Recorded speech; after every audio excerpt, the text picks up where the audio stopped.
Oi, pessoal, eu sou a professora Cláudia e hoje nós vamos falar um pouquinho sobre substituição nucleofílica. É a primeira aula de uma série de aulas sobre esse assunto, tá? Então, nessa aula, a gente vai falar sobre alguns conceitos importantes. O que é o substrato, o que é um nucleófilo, qual é o papel do solvente, vamos comparar nucleofilicidade com basicidade, vamos falar um pouquinho sobre a importância do grupo abandonador ou do living group, tá certo?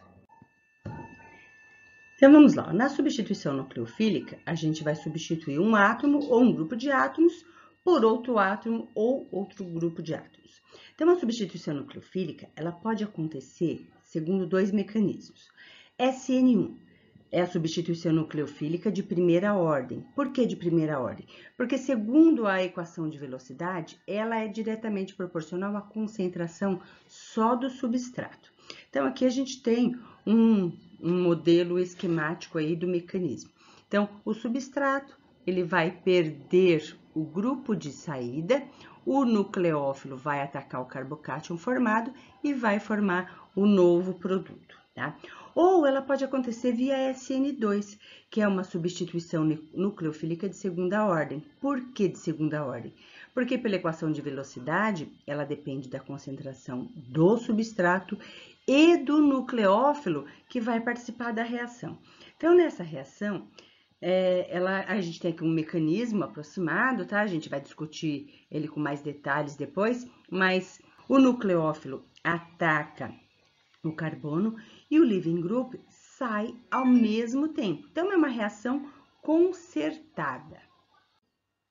Então, quando a gente vai falar de substituição nucleofílica, é bom a gente conhecer algumas palavras importantes. Por exemplo, o que é o substrato ou o eletrófilo? Então, é uma molécula que possui um carbono ligado a um átomo mais eletronegativo do que ele, tá? E esse átomo mais eletronegativo, ele vai ser o grupo abandonador ou o leaving group, tá? Então, por exemplo, você tem aqui um carbono ligado com um bromo. E ligado aí no carbono, você pode ter um grupo qualquer, R1, R2, R3. Como existe uma diferença de eletronegatividade aqui entre o bromo e o carbono, sendo que o bromo é o mais eletronegativo, então ele vai acomodar uma carga parcial negativa, tá? A nuvem eletrônica, ela fica mais próxima do bromo.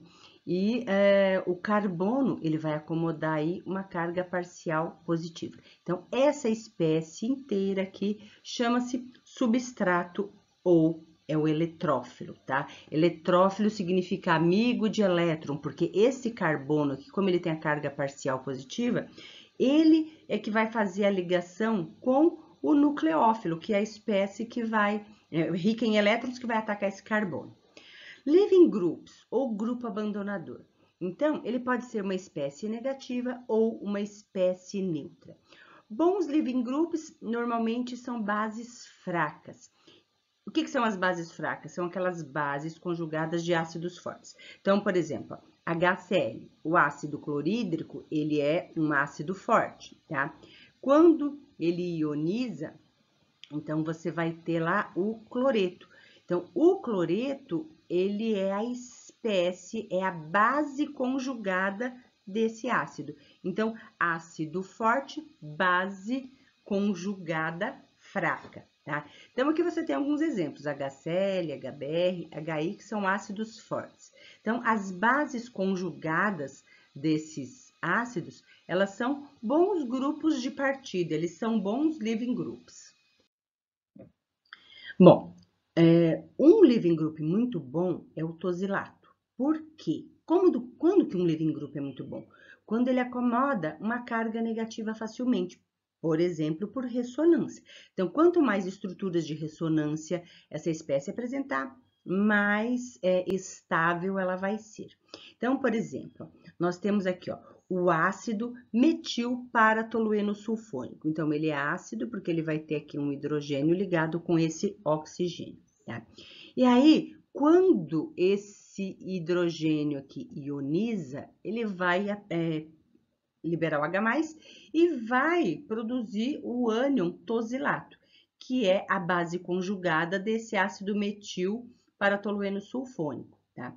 Então, ó, a gente tem aqui alguns grupos que são péssimos leaving groups. Por exemplo, ó, o grupo OH, os alcóxidos que vêm lá do álcool. Então, quando você tem um álcool que ele perde o hidrogênio na forma de próton, ele vai formar uma base conjugada que é muito forte. Então, ele não é um bom grupo de saída, porque a tendência dele é capturar o próton.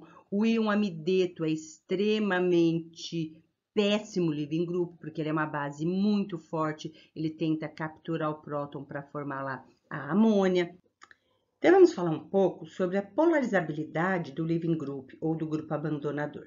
Então, quanto mais polarizável, melhor vai ser o leaving group. Por quê? Eles podem acomodar uma carga parcial negativa no estado de transição, ou das reações de substituição ou de eliminação, tá? E aí, se ele consegue dispersar essa carga sobre o átomo, espalhar a carga negativa, lá no estado de transição, ele vai diminuir a energia do estado de transição. E diminuindo essa energia, ele vai aumentar a velocidade da reação. Então, nós temos aqui alguns bons leaving groups, e o iodeto é o melhor deles. Por quê? O iodeto, como ele é um elemento, um íon grande, ele consegue dispersar a carga melhor do que o íon fluoreto, que ele tem um raio pequenininho. Então, se você se lembrar ali dos gráficos que nós acabamos de ver, a energia de ativação, então, é essa energia aqui, ó, essa energia necessária para atingir o estado de transição, tá? Quanto mais fácil for de polarizar essa ligação aqui, ó, RX, X é o nosso leaving group. Então, quanto mais fácil essa ligação aí for polarizável, menor vai ser a energia necessária para chegar lá no estado de transição, tá? A mesma coisa aqui, ó, na SN1. Esse aqui, ó, é a energia de ativação. Então, quanto mais polarizável for esta ligação, menor vai ser essa energia de ativação. E aí, se a energia de ativação for menor, a velocidade da reação vai ser maior, tá? Porque imagina que você tem que subir esse morrinho aqui, ó. Quanto menor for esse morro, mais rápido você consegue ultrapassá-lo. E aí, a velocidade da reação vai ser maior. Então, vamos falar um pouquinho sobre o papel do solvente nas reações. Então, tanto na substituição como na eliminação, é importante porque, além de atuar como meio reacional, ele pode estabilizar o estado de transição e os intermediários. Os solventes podem ser classificados com relação à polaridade polar ou apolar, tá?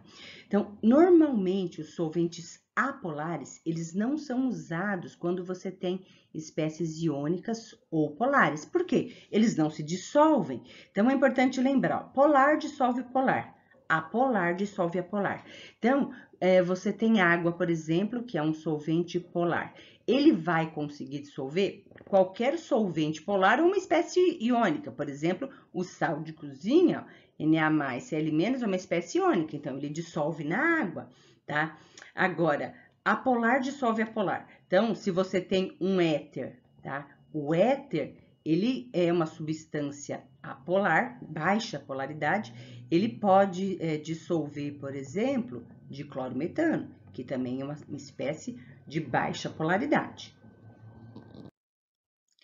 Então, veja, os solventes também eles podem ser classificados como prótico e aprótico. Então, o que é um solvente prótico? É um solvente polar, que tem uma constante dielétrica alta e que possui um hidrogênio ácido, ou seja, um hidrogênio ionizável.